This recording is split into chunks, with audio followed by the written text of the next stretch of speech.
Posso já chamar a Susana Gershman, Gershman, estrutura contratual da plataforma TaskRabbit.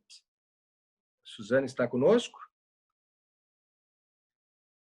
Sim, boa tarde, professor. Vou compartilhar a minha tela.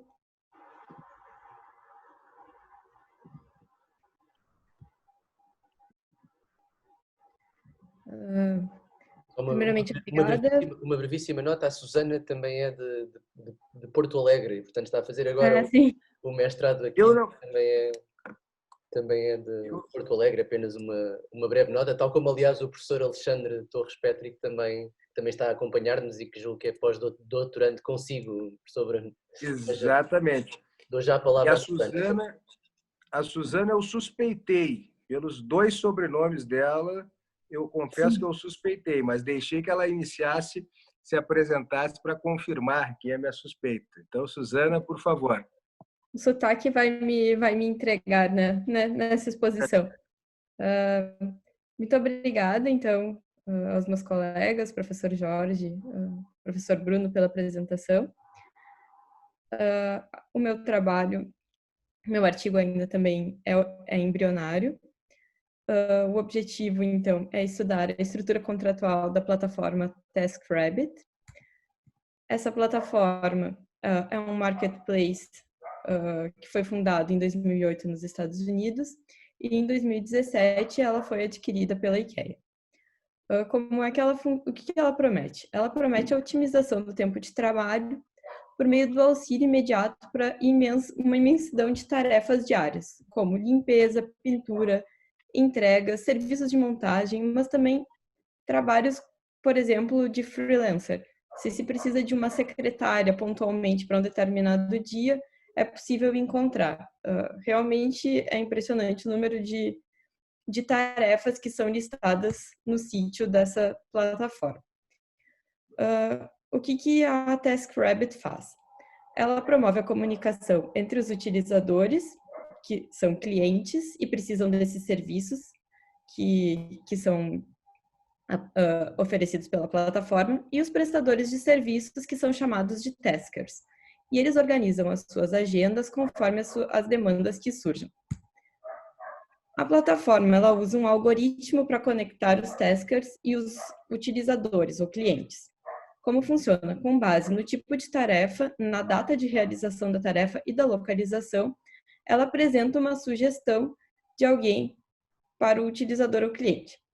Se essa pessoa tiver interesse, ela entra em contato por meio de um modo de comunicação na própria plataforma e pode, então, a partir da conversa, fazer uma oferta para o tasker. E o tasker tem cerca de 30 minutos para aceitar ou não essa oferta. No que tange aos contratos, que são o objetivo do artigo, a sua análise parte objetivamente dos termos globais de utilização da plataforma. Para essa apresentação, eu utilizei a última versão, que é a atualização de 2 de janeiro de 2020. Como é que funcionam os termos de uso? Numa primeira parte, há um resumo dos principais pontos, eu acredito que pela sua extensão, que é bastante grande, para facilitar a compreensão para o cliente, que talvez não tenha paciência de ir até o final. E depois tem os artigos bastante especificados, e eu vou trazer alguns como exemplo.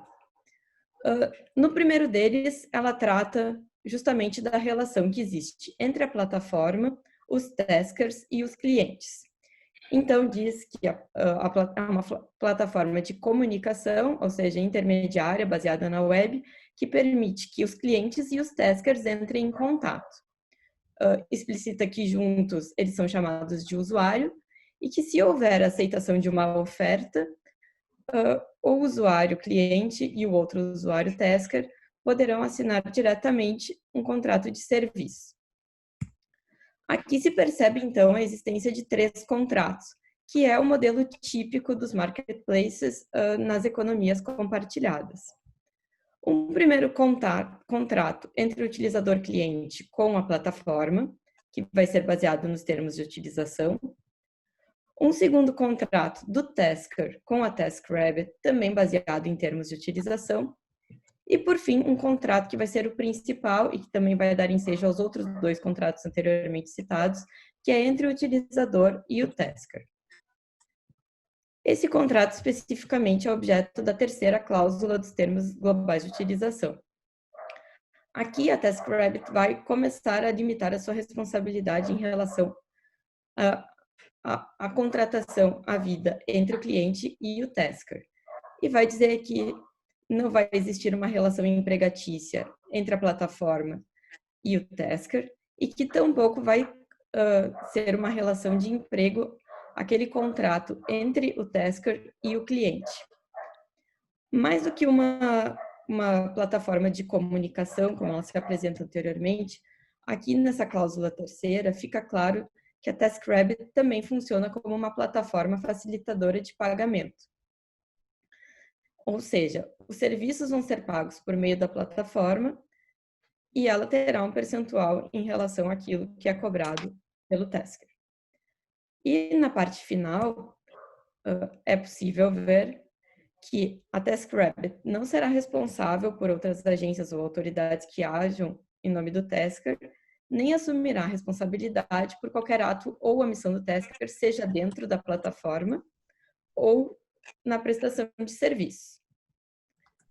Quanto à responsabilidade, o artigo 17 vai ser o ponto principal em relação a essa distribuição dos ônus de responsabilidade. Já no início também dessa cláusula, há uma limitação e uma remissão ao artigo 28, que trata de isenções específicas em relação à jurisdição de países como a França, a Alemanha e a Espanha. E depois eu vou tratar desse artigo.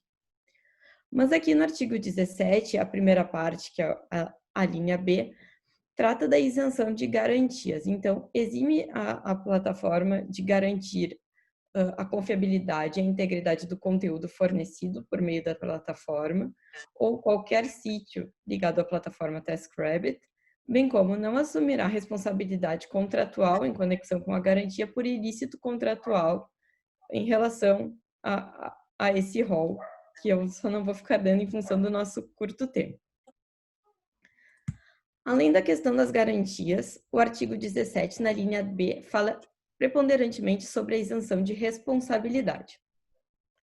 E aqui limita ainda mais a responsabilidade da plataforma em relação a esse terceiro contrato entre o tasker e o cliente. Mas, mais do que isso, diz para o usuário da plataforma que, para utilizá-la, tem que concordar com as limitações da responsabilidade da plataforma, não só em relação ao usuário, mas também em relação a terceiros. E há grifado que, em hipótese alguma, a TaskRabbit ou os seus parceiros corporativos poderão ser responsáveis em relação ao usuário, que por meio deste, no caso, os termos globais de uso, exonera a TaskRabbit, suas afiliadas e parceiros corporativos por quaisquer danos diretos, indiretos ou incidentais, etc.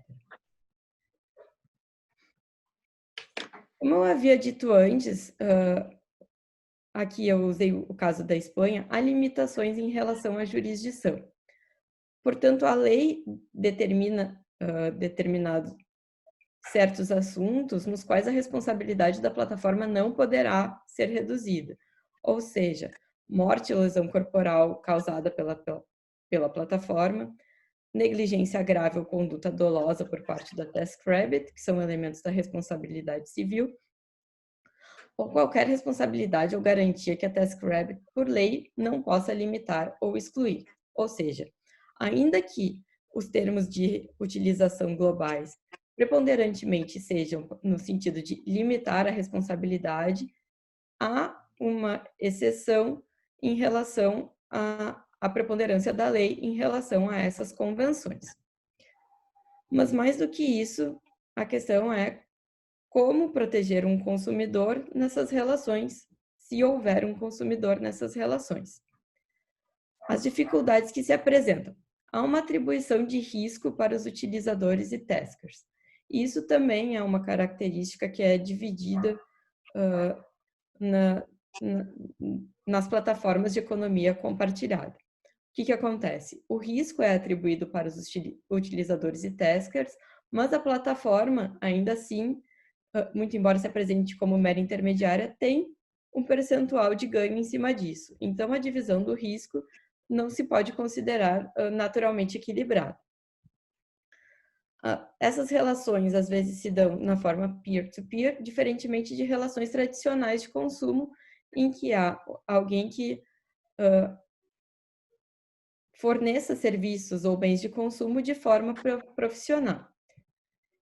Isso acarreta uma dificuldade de enquadramento do utilizador cliente como consumidor, nos termos da Lei de Defesa do Consumidor, especialmente no que tange ao elemento relacional, que é a contraparte que vai prestar os serviços ou fornecer os bens, que deve fazer de forma profissional para que haja um enquadramento dessa pessoa como consumidor. Inicialmente, o que pode ajudar nessa questão é a Diretiva 2005/29 do Conselho e o Acórdão Kamenov, que foi julgado pelo Tribunal de Justiça da União Europeia, no qual fica claro que é necessária uma análise casuística do que consistirá numa relação comercial para, posteriormente, verificar se há ou não uma relação de consumo. Há outros elementos bastante interessantes nos termos de uso, como, por exemplo, a recomendação de arbitragem. Infelizmente, pelo tempo, não consigo trazer todos esses temas à discussão. Como eu disse, ainda é um artigo embrionário, mas estou bastante interessada nos termos de uso da plataforma e na plataforma em si. Seria isso. Obrigada. Nós que agradecemos pela sua exposição, acho também muito interessante e basicamente revela talvez dois grandes desafios da economia, dois importantes desafios dessa nova economia de plataformas, o consumo de plataformas, né? Que o primeiro dele é justamente, nós falamos, né, pela natureza do serviço dessa plataforma TaskRabbit, envolve duas relações jurídicas que são objeto tradicionalmente de proteção legal intensa dos vários ordenamentos jurídicos, não é diferente em Portugal e no Brasil, que é a relação de trabalho e a própria relação de consumo, né? E duas relações jurídicas, portanto, que contam com proteção, inclusive constitucional, e, portanto, se revestem mesmo de uma proteção de ordem pública, seja expressa, no caso do direito brasileiro, seja implícita, no caso do direito português.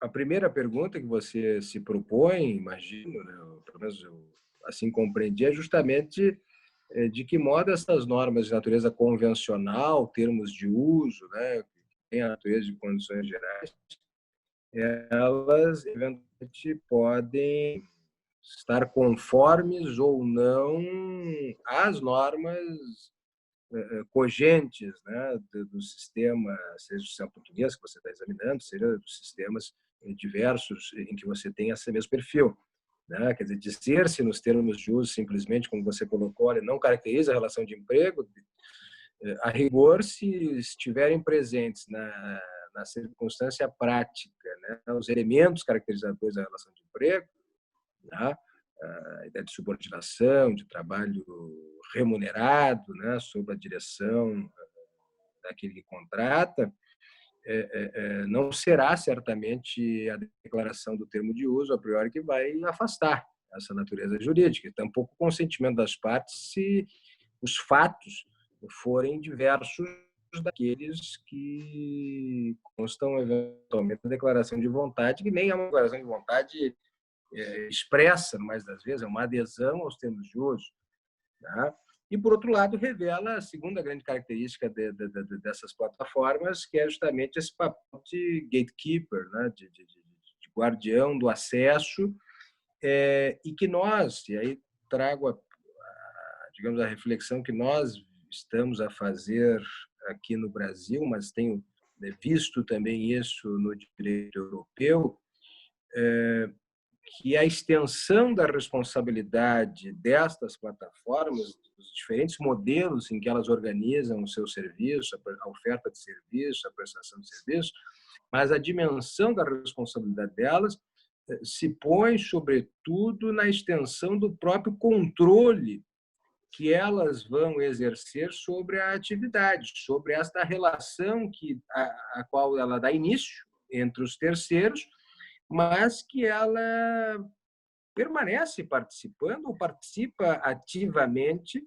na medida em que controla elementos essenciais, e talvez o mais essencial numa relação de consumo, que é o próprio, pelo menos na perspectiva do agente econômico, do fornecedor, do provedor, né, que é o próprio controle do pagamento, né? Quer dizer, então, as plataformas que controlam o pagamento e que já se remuneram, quer dizer, como você disse, você deu a estrutura, quer dizer, ela desconta um percentual do valor pago, né, como remuneração da sua própria intermediação, quer dizer, na medida em que controla o pagamento, não se pode mais dizer-se simplesmente, né, como intermediárias sem qualquer responsabilidade, sem qualquer tipo de eficácia de dever, né, na relação estabelecida entre as partes que se aproximam.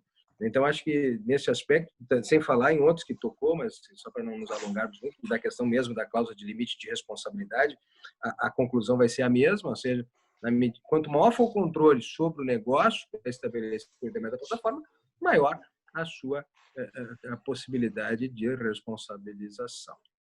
Mas, dizendo isso, eu cumprimento a Suzane, um excelente trabalho, a Suzana, desculpa, um excelente trabalho, e eu cumprimento e faço votos que siga em frente, conclua, né, e publique, que nós possamos aí ter a crítica, submetida à crítica do público maior, né, o seu trabalho nesse sentido.